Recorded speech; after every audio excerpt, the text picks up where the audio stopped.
Oui, bonsoir tout le monde, où que vous soyez, ou bonjour, où que vous soyez. Alors, aujourd'hui, l'actualité oblige. L'OMS a dit que l'Afrique doit se préparer au pire. Mais pas seulement l'Afrique. Je dirais même les Noirs doivent se préparer au pire. Et particulièrement en Italie. Parce que le constat, il est alarmant. Et quand je fais le tour de l'actualité, je suis encore beaucoup plus inquiet. Plus inquiet parce que quand je regarde, je suis maîtris et mon cœur saigne. Mon cœur saigne parce que nous, vu les conditions dans lesquelles les migrants vivent en Italie, c'est difficile. C'est difficile et il faut qu'on en parle. Il faut qu'on en parle, donc restez jusqu'à la fin. Et vous allez savoir pourquoi je dis que je suis inquiet et je vais vous dire pourquoi vraiment la situation est chaotique. Je vais vous expliquer pourquoi. Mais avant tout, je vais me présenter, je suis Fanny Yaya. Voilà, bienvenue sur ma chaîne Immigration et Intégration. Et qui dit intégration, il faut dire évidemment intégration. Si vous arrivez dans un pays, c'est normal que vous cherchez à vous intégrer, pour avoir une base pour la vie sociale. Et bon, voilà. Et ici, vous êtes au bon lieu. Vous êtes sur la page dédiée à l'immigration et à l'intégration. Voilà, donc ici, nous allons chaque week-end rester sur la page. On va faire une vidéo pour vous accompagner, pour vous aider, ceux qui sont déjà sur le terrain, pour leur donner des idées, des stratégies, comment pour pouvoir s'intégrer. Et même ceux qui ne sont pas encore venus, qui ne sont pas encore en Europe, qui ne sont pas encore en Italie et qui veulent venir, vous êtes les bienvenus parce qu'on va parler aussi de ceux qui veulent venir, des procédures qu'ils doivent faire, les chemins qu'ils doivent emprunter pour être là, pour venir. Et on va s'intéresser aussi à la politique d'intégration de bien d'autres pays. Et voilà. Donc c'est un peu ça. Maintenant, revenons au sujet qui est aujourd'hui d'actualité, le coronavirus. Alors, le matin quand je me réveille, je regarde mon téléphone. Évidemment, oui. Je regarde mon téléphone pour lire les messages, pour voir les messages des proches qui m'écrivent depuis le pays, depuis d'autres villes, depuis d'autres pays. Et tout ce que je vois, c'est prenez soin de vous, respectez les mesures d'hygiène du pays où vous vous trouvez. Et après, je fais un tour sur Internet, voilà, sur les pages d'actualité pour voir un peu l'actualité.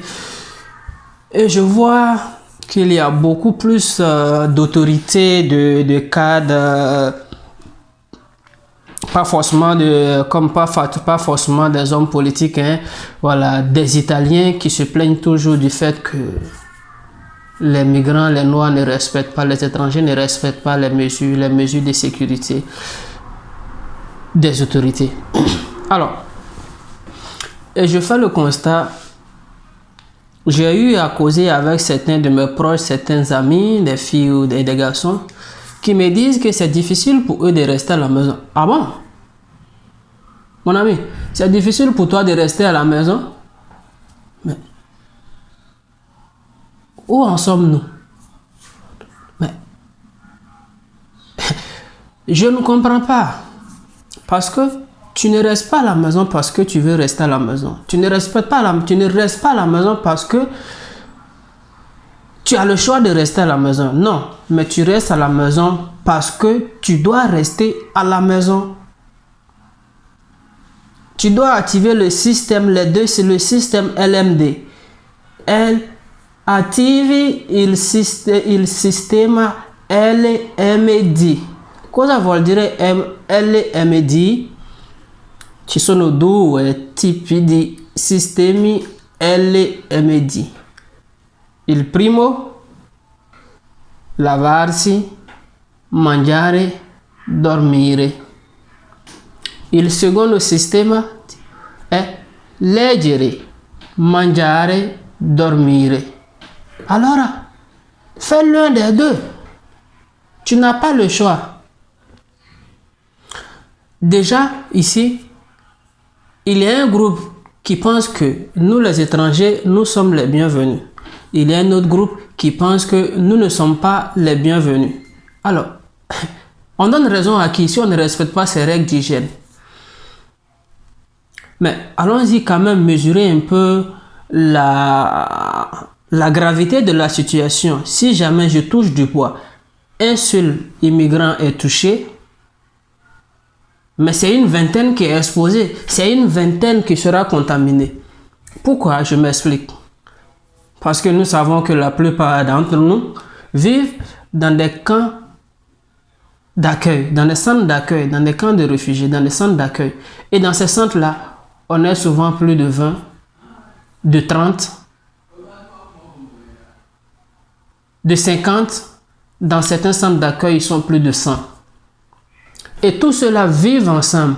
Souvent, ils dorment à combien dans les chambres? À 3, à 4, voire même à 6. Parce que si dans une chambre, il y a 3 lits superposés, eh bien, 3 lits, 2 par, des lits superposés, 2, ça fait combien? Ça fait 6. Donc, là, la distance n'est pas respectée. La distance d'1 mètre n'est pas respectée. Et quand vous sortez encore, on dit vous ne respectez pas. Mais à la maison, oui, vous n'avez pas le choix de respecter. Mais quand vous sortez, vous ne savez pas qui vous rencontrez, qui vous êtes en contact. Donc, faites l'effort de respecter la distance entre vous et les autres et entre vous deux-mêmes. Parce que moi, quand je suis avec mon ami, je ne sais pas qui il s'approche de qui de plus. Il peut s'approcher. On peut comprendre que moi, je n'ai pas. Lui, il n'en est pas. On se dit qu'on n'en est pas, mais on ne le sait pas. Qui sait? On sort, on rencontre des gens, et voilà. Si on s'approche trop, voici ce que ça peut donner, ça peut causer. Donc, les gars, il y a des mesures. Faisons l'effort de respecter les mesures. Faisons l'effort de respecter les mesures. Je vois des filles qui me disent non, je vis avec des filles, voilà, on ne parle pas la même langue, qui sont, je ne sais, indiennes, qui ne parlent pas français ou qui ne parlent pas le bambara ou qui ne parlent pas l'anglais. Oui, c'est difficile de vivre avec eux. Mais reste dans ta chambre. Ma soeur, qui me regarde, reste dans ta chambre. Connecte-toi sur ton téléphone. Regarde les vidéos autant que tu veux. D'ailleurs, abonne-toi à ma chaîne et active la cloche de notification pour ne rien rater. Parce que je serai toujours là pour te parler de l'immigration, de d'intégration. Donc, abonne-toi et active la note de notification. Et ensuite, partage à tes amis qui sont encore nés, qui sont en Europe, mais qui veulent aussi venir. Dis-leur de s'abonner parce que il y a de quoi gagner. Nous allons toujours vous proposer des vidéos pour vous accompagner. Alors, je disais que ici, on a plus à exposer. En ce sens que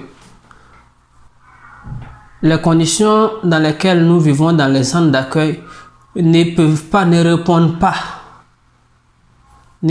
aux mesures de sécurité dictées par les autorités.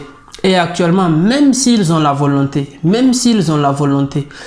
de vouloir faire respecter, de transférer les gens, de vouloir les séparer un peu, de faire créer des appartements, comme c'est le cas pour beaucoup maintenant, parce qu'il y a beaucoup de grands centres qui sont fermés, comme c'est le cas maintenant, certains beaucoup vivent dans des appartements à 2, à 3, à 4, voilà. Et là, c'est encore plus facile de vouloir respecter un peu les mesures. Mais s'il y a cela, les conditions dans lesquelles nous sommes dans les campos, dans les appartements, qui ne répondent pas aux critères de sécurité que veulent les autorités, mais quand même dehors, faisons l'effort de respecter, chers amis. Faisons l'effort de respecter, chers amis. Je pense que c'est très important. Alors, quand on parle de là, je vais vous donner un exemple. Oui, je vais vous donner un exemple triste, Mais que je dirais encore que c'est une raison quand même de plus, c'est une raison de plus encore pour nous de respecter. Vous savez qu'il y a eu un centre de Milan où il y a eu 2 cas positifs. 2 cas positifs. Et pour 2 personnes, il y a 15 personnes, plus de 15, je dis bien plus de 15 personnes qu'on a mis en quarantaine. Oui, plus de 15 personnes qu'on a mis en quarantaine. Alors, ça veut dire quoi? Que si une personne, un seul migrant, est contaminé, c'est toute une ville. Parce que c'est pas le contact, aller en contact avec les Italiens, c'est pas facile. On est entre nous, on se fréquente, on est toujours ensemble. Et on se dit qu'on est tellement social, tellement sentimental que c'est difficile pour nous de respecter la distance. Et on continue de sortir pour ne rien. Pourquoi faire? Donc vous imaginez que dans ces conditions-là, où on est surpeuplé, où on mange tous à la cantine, s'il y a un qui attrape, on est tous dans le pain. Oui, dans un campo, si une personne attrape, c'est tout le campo, presque tout le campo. Je touche du bois, mais je n'invente pas, je ne dis pas le pire, mais c'est tout le campo, tout ce centre d'accueil-là, presque qui sera en quarantaine. Donc il y a de quoi s'inquiéter. Et puis encore, pourquoi on doit on doit respecter les mesures? Mais avant d'en arriver là, je pense que le gouvernement italien a trouvé, les autorités italiennes ont trouvé maintenant la bonne mesure pour nous. Oui, la bonne mesure pour nous. Et aussi, les civils aussi sont en train de faire de leur part pour amener les uns et les autres à respecter les mesures. Je vais vous parler, il y a de cela presque une semaine, mais ça ne vaut pas une semaine d'abord. Voilà, Acerra, qui est une ville, un petit village, bon, je dirais une ville, dans la province de Napoli, dans les banlieues de Napoli, où des civils ont tiré sur un Nigérien, un jeune Nigérien, parce qu'il était sorti. Mais qu'est-ce qu'il était allé chercher? Mais c'est à la police de demander. Mais ils ont mis une balle dans ses pieds. Je ne dis pas que ça a été bien fait. Non, je ne dis pas que oui, j'encourage à le faire, ou bien je ne dis pas que les civils qui l'ont fait, qui lui ont mis une balle dans le pied, qu'ils ont bien fait. Mais ça aura servi à tout le monde, à tout un chacun, pour nous dire de rester à la maison, de ne sortir que lorsqu'on est dans l'un des 3 cas pour travail. Mais même pour le travail encore, il faut que tu aies le permis de ton employeur qui te dit que tu dois venir travailler et tu dois avoir cette permission signée, cette autorisation signée de ton employeur, de ton patron, que tu dois toujours avoir sur toi pour sortir pour aller travailler. Ou aller au supermarché pour s'acheter de quoi à manger, excusez-moi, à manger. Ou bien pour un cas de malade. Pour un cas de malade. Pour un cas de malade. Sinon, si on vous prend que vous n'êtes pas dans ces 3 cas-là, que vous êtes réfugié parce que ça, si vous êtes réfugié, c'est-à-dire si vous avez déjà vos documents, c'est la révocation de vos documents. Oui, révocation de tes documents. C'est ce qui sera fait. Dans le cas contraire, si vous êtes encore demandeur d'asile, vous serez expulsé du campo. Fuori progetto.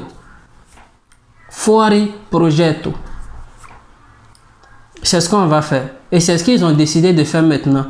Pendant que les Italiens, les nationaux, les Italiens, eux, ils payent l'amende ou bien ils vont en prison. Nous, soit tu es interdit d'aller à la commission et on te met fuori projet, on te met hors du projet d'accueil. Et si tu as déjà ton permis, si tu as déjà ton permis de séjour, ton permis de séjour sera révoqué. Alors, la bonne nouvelle que j'ai, pour ne pas vous prendre trop de temps, la bonne nouvelle que j'ai, c'est que Médecins du Monde et la mission Italie voilà, qui a pensé à ceux qui n'ont pas de médecin de base. Et c'est encore une raison de plus pour nous de respecter les mesures parce que très peu parmi nous ont des médecins de base. Et actuellement, vous ne pouvez pas vous rendre à l'hôpital. Non, vous ne pouvez pas vous rendre à l'hôpital. Mais comment, qu'est-ce qu'on fait si on est malade alors? Tu n'as pas de médecin de base et ça ne te dit rien dans un tel pays. Ça veut dire qu'au plan sanitaire, tu n'es pas couvert. Au plan sanitaire, nous ne sommes pas couverts. Nous ne sommes pas couverts, excusez-moi. Au plan sanitaire, nous ne sommes pas couverts. Voilà une raison de plus pour respecter les mesures.